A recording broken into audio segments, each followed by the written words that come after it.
Hello students, আমি তোমাদের প্রিয় নীতিশ স্যার জ্ঞানজ্যোতি কোচিং সেন্টারের পক্ষ থেকে তোমাদের প্রত্যেককে জানাই স্বাগত। তো স্টুডেন্টস, আজকে তোমাদের সঙ্গে আমি যে বিষয়টি নিয়ে আলোচনা করব সেটা হচ্ছে first semester MDC 1 human rights suggestion. তোমাদের বহু উপেক্ষিত বলতে পারি আমি, তার কারণ অনেক দিন ধরে তোমরা আমার থেকে চাচ্ছিলে যে স্যার আমাদের এমডিসি হিউম্যান রাইটস সাজেশনটা দিন। দেখো, আমি এবার ফার্স্ট টাইম আমাদের সেন্টারের থেকে এই হিউম্যান রাইটস টপিকটা পড়ানো হচ্ছে বা পড়ানো হলো আর কি, তোমাদের এমডিসিতে আছে বলে। তো এই মুহূর্তে তোমাদের সাজেশনটাকে রেডি হলো জাস্ট এই মুহূর্তে। আমি নোটস পত্র স্টুডেন্টদের অনেক আগেই প্রোভাইড করে দিয়েছিলাম, কিন্তু সাজেশনটা জাস্ট এই মুহূর্তে রেডি হলো। আমার যারা অফলাইন এবং অনলাইনের স্টুডেন্ট রয়েছে তাদের প্রত্যেককে কিন্তু এই মাত্র সাজেশনটা প্রোভাইড করা হলো এবং তোমরা ইউটিউবের স্টুডেন্টস তোমাদেরকে এখন প্রোভাইড করছি।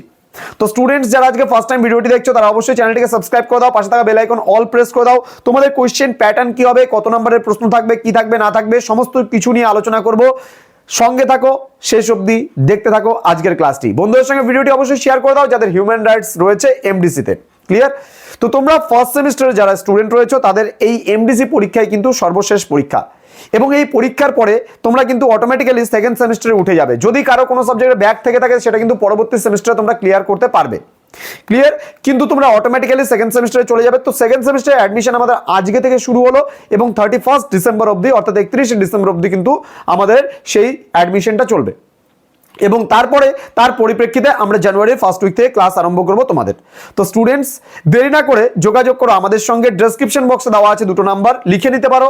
কোনো অসুবিধার জন্য ফোন করতে পারো সরাসরি নীতিশ স্যারের সঙ্গে কথা বলার জন্য 7076398606 এবং 6295916282 নাম্বারে সরাসরি আমার সঙ্গে কথা বলতে পারো। এছাড়া অন্য সেন্টারের টিচাররাও যদি তোলে, তোমরা যদি দরকার থাকে তাহলে বলতে পারো যে নীতিশ স্যারের সঙ্গে কথা বলছি কিনা, বা নীতিশ স্যারকে দিলে আমি কিন্তু সরাসরি তোমাদের সঙ্গে কথা বলে নেব। যদি কোনো অসুবিধা থাকে তো অবশ্যই আমার সঙ্গে সরাসরি যোগাযোগ করতে পারবে। তো প্রথমত আমরা তোমাদেরকে প্যাটার্ন ওয়াইজ সবার প্রথমে বলবো আমি এমসিকিউ এর কথা। দেখো, এমসিকিউ তোমাদের 10টা আসবে, টোটাল 60 মার্কসের পরীক্ষা হবে, তার মধ্যে 10টা এমসিকিউ আসবে হিউম্যান রাইটস থেকে। আমি রাত্রে 9টার সময় একটা ক্লাস নিয়ে আসবো, সেটা হলো হিউম্যান রাইটসের এমসিকিউ এর ওপর। সেগুলো তোমরা অবশ্যই দেখে যাবে। আমি বলছি সম্পূর্ণটা না হলেও ম্যাক্সিমাম কোশ্চেন কিন্তু কমন পাবে, কারণ এই বছর ফার্স্ট টাইম হিউম্যান রাইটসের ওপরে এমসিকিউ কোশ্চেন্স এত কিছু হয়তো একদম 100% আমরা কভার আপ দিতে না পারলেও তোমাদের 7-8টা প্রশ্ন হয়তো আমি যে মানে প্রশ্নগুলো নিয়ে আলোচনা করব তোমরা হয়তো পেয়ে যাবে সেখান থেকে কমন। ঠিক আছে, চলো শুরু করছি আজকের ক্লাসটি। এবং এছাড়া তোমাদের 3 নম্বরের কিছু আমি প্রশ্ন দেব, একদম 3 নম্বরের প্রশ্ন আসবে, এমসিকিউ আসবে, 5 নম্বরের আসবে এবং 10 নম্বরের আসবে। এই কয়টা ক্যাটাগরিতে তোমাদের কিন্তু প্রশ্ন হবে। 3 নম্বরের প্রশ্নগুলো একটু লিখে নাও তোমরা। জাতীয় মানবাধিকার কমিশন, জাতীয় মানবাধিকার কমিশন, টিকা। তারপর টিকা লেখো রাজ্য মানবাধিকার কমিশন। জাতীয় মানবাধিকার কমিশন বা রাজ্য মানবাধিকার কমিশন, দুটোর মধ্যে একটা আসার সম্ভাবনা কিন্তু প্রবল রয়েছে। ওকে, দেন জাতীয় মানব অধিকার কমিশন বলতে কি বোঝো? জাতীয় মানব অধিকার কমিশন বলতে কি বোঝো? পরবর্তী প্রশ্ন, জাতীয় মানব অধিকার কমিশনের কার্যাবলী উল্লেখ করো।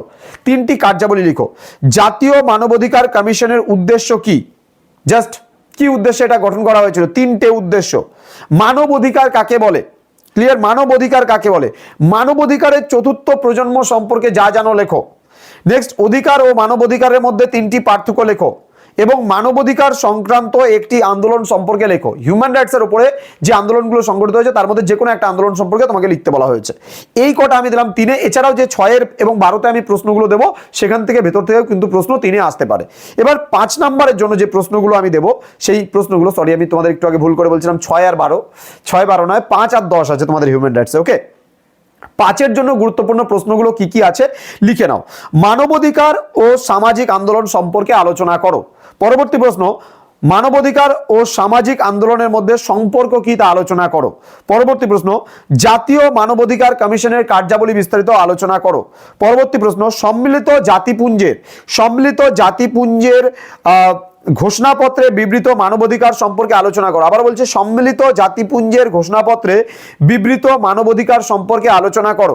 পরবর্তী প্রশ্ন, প্রতিবন্ধী ব্যক্তিদের অধিকার সংক্রান্ত কনভেনশন সম্পর্কে আলোচনা করো। আবারও বলছি, প্রতিবন্ধী ব্যক্তিদের অধিকার সংক্রান্ত কনভেনশন সম্পর্কে আলোচনা করো। যে প্রতিবন্ধী ব্যক্তিদের নিয়ে যে কনভেনশন অনুষ্ঠিত হয়েছিল, মানবাধিকারের যে কনভেনশন অনুষ্ঠিত হয়েছিল, মানে এদেরকে, মানে প্রতিবন্ধীদেরকে স্পেশাল রাইটস অর্থাৎ হিউম্যান রাইটস তাদেরকে দেওয়ার জন্য যে কনভেনশন বসছিল সেই কনভেনশনের লক্ষ্য উদ্দেশ্য কি কি ছিল এটা সম্পর্কে তোমাদের 6 নম্বরের জন্য লিখতে বলেছে। আমি আমার যারা অনলাইনে স্টুডেন্টস যারা আমার কাছে পড়ছো এবং অফলাইনে যারা পড়ছো তাদেরকে কিন্তু অলরেডি এই নোটটা খুব সুন্দর করে প্রোভাইড করা হয়েছে, তোমরা সেখান থেকে পড়ে নেবে।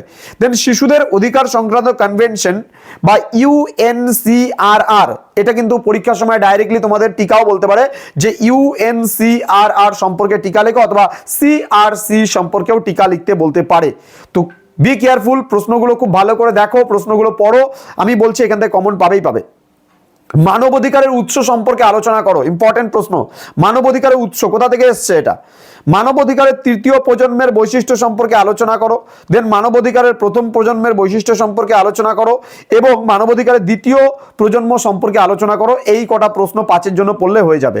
এবার আমি 10-এর জন্য তোমাদের যে প্রশ্নগুলো দেব সেই প্রশ্নগুলো দেখবা পরিবেশ ও মানবাধিকার সম্পর্কে আলোচনা করো, বা পরিবেশ এবং মানবাধিকার কিভাবে একে অপরের সঙ্গে সম্পর্কিত সেটা সম্পর্কে আলোচনা করো।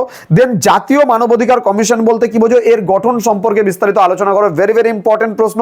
দেন জাতীয় মানবাধিকার কমিশনের গঠন সম্পর্কে আলোচনা করো, জাতীয় মানবাধিকার কমিশনের গঠন সম্পর্কে আলোচনা করো। এটা অলরেডি আমি ডাবল দিয়েছি কোশ্চেনটা।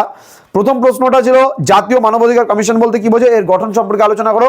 পরের প্রশ্নটা জাতীয় মানবাধিকার কমিশনের গঠন সম্পর্কে বিস্তারিত আলোচনা করো। এই প্রশ্নটা কিন্তু ভালো করে পড়ে নেবে। আচ্ছা, নেক্সট 3 নম্বর প্রশ্ন লিখো, জাতীয় মানবাধিকার কমিশন বলতে কি বোঝো, এর কার্যাবলী। জাতীয় মানবাধিকার কমিশন বলতে কি বোঝো, এর কার্যাবলী সম্পর্কে বিস্তারিত আলোচনা করো। এই প্রশ্নটা। 4 নম্বর প্রশ্ন, মানবাধিকার বলতে কি বোঝো, মানবাধিকারের বৈশিষ্ট্যগুলি সম্পর্কে আলোচনা করো। আমি আবারও বলছি, মানবাধিকার বলতে কি বোঝো, মানবাধিকারের বৈশিষ্ট্যগুলি সম্পর্কে আলোচনা করো। পরবর্তী প্রশ্ন, মানব অধিকারের যে প্রজন্মগুলো 4টা প্রজন্ম আছে, সেই 4টা প্রজন্ম সম্পর্কে বিস্তারিত আলোচনা করো। তোমাদের বড় প্রশ্নের জন্য আসতে পারে, খুব ভালো করে এই প্রশ্নটা পড়বা। মানব অধিকারে অনেকগুলো প্রজন্ম আছে, প্রথম প্রজন্ম, দ্বিতীয় প্রজন্ম, তৃতীয় প্রজন্ম, চতুর্থ প্রজন্ম, 4টা প্রজন্ম সম্পর্কে আসতে পারে। অথবা বলতে পারে মানব অধিকারের জন্য এখন পর্যন্ত কটি প্রজন্ম সংগঠিত হয়েছে, তার মধ্যে মানে যে কোনো 2টি প্রজন্ম সম্পর্কে আলোচনা করো, এটাও বলতে পারে। হ্যাঁ, দেন মানবাধিকার বলতে কি বোঝো, এর প্রকৃতি আলোচনা করো, এবং মানবাধিকারের পরিধি ও তাৎপর্য সম্পর্কে বিস্তারিত আলোচনা করো। এই কয়েকটা প্রশ্ন যদি তোমরা পড়ে নাও হিউম্যান রাইটস থেকে, আমার মতে হিউম্যান রাইটস থেকে কিন্তু আর কিছু পড়ার প্রয়োজন নেই। আমি এমসিকিউ এর উপরে, হিউম্যান রাইটস এর এমসিকিউ এর উপরে আমি রাত্রে 9টার সময় একটা ক্লাস তোমাদেরকে আপলোড করব। এখন তোমরা বড় প্রশ্নগুলো ভালো করে পড়তে থাকো, আমি খুব তাড়াতাড়ি ছোট প্রশ্নগুলো নিয়ে তোমাদের সামনে হাজির হব।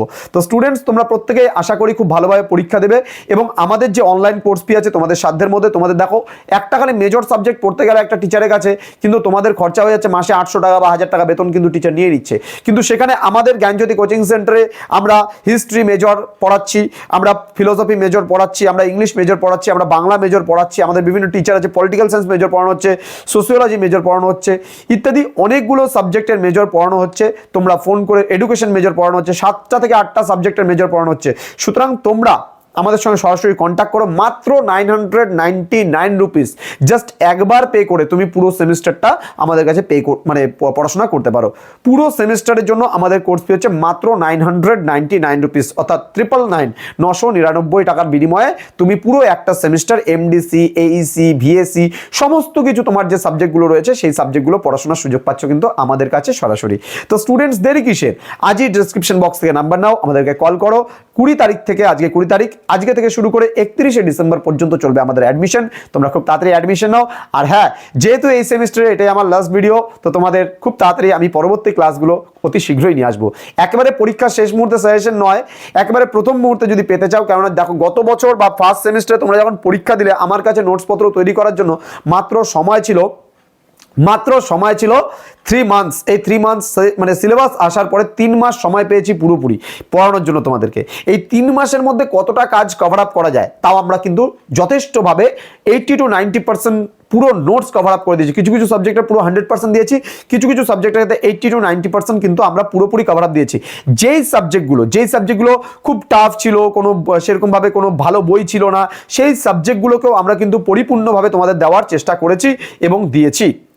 ঠিক আছে, তো পরবর্তী সেমিস্টার থেকে আশাবাদী যে একদম পুরোপুরি হ্যান্ডওভার করতে পারবো তোমাদেরকে, কারণ পুরো পরবর্তী সেমিস্টারে আমরা সেকেন্ড সেমিস্টার যখন তোমরা উঠবে, পুরো আমরা সময় পাচ্ছি পুরো 5 মাস। এই 5 মাসের মধ্যে আমরা কভার আপ। এছাড়া আমার বই লেখালেখির একটু চাপ ছিল, এই কারণে একটু ব্যস্ত ছিলাম, কিন্তু এই বছর যেমন আমার সেকেন্ড সেমিস্টারে বই লেখা অলরেডি কমপ্লিট হয়ে গেছে। তো অলরেডি তোমাদের এই পরীক্ষা শেষ হবে, আমি পাঠিয়ে দেবো, বই ছাপতে চলে যাবে। 1 মাসের মধ্যে বই পেয়ে যাবে, জানুয়ারি মাসের শেষ সপ্তাহের মধ্যে। আমাদের হিস্ট্রি মেজর এবং মাইনর। তো যাই হোক, তো স্টুডেন্টস তোমরা প্রত্যেকে ভালো থেকো, সুস্থ থেকো, আর পরীক্ষার জন্য প্রত্যেকে অল দি বেস্ট। আমি হাজির হব তোমাদের সঙ্গে খালি শুধুমাত্র এমসিকিউ ভিডিওগুলো নিয়ে। যেহেতু শেষ সাজেশন কেন বলছি, কারণ এরপরে তোমাদের কিন্তু আর কোনো পরীক্ষা নেই, মেবি আর কোনো পরীক্ষা নেই, সবগুলোই দেওয়া হয়ে গেল। তো স্টুডেন্টস দেখা হচ্ছে পরবর্তী ক্লাসে, তোমরা প্রত্যেকে ভালো থেকো, সুস্থ থেকো। Thank you so much, thanks for watching after all, thank you.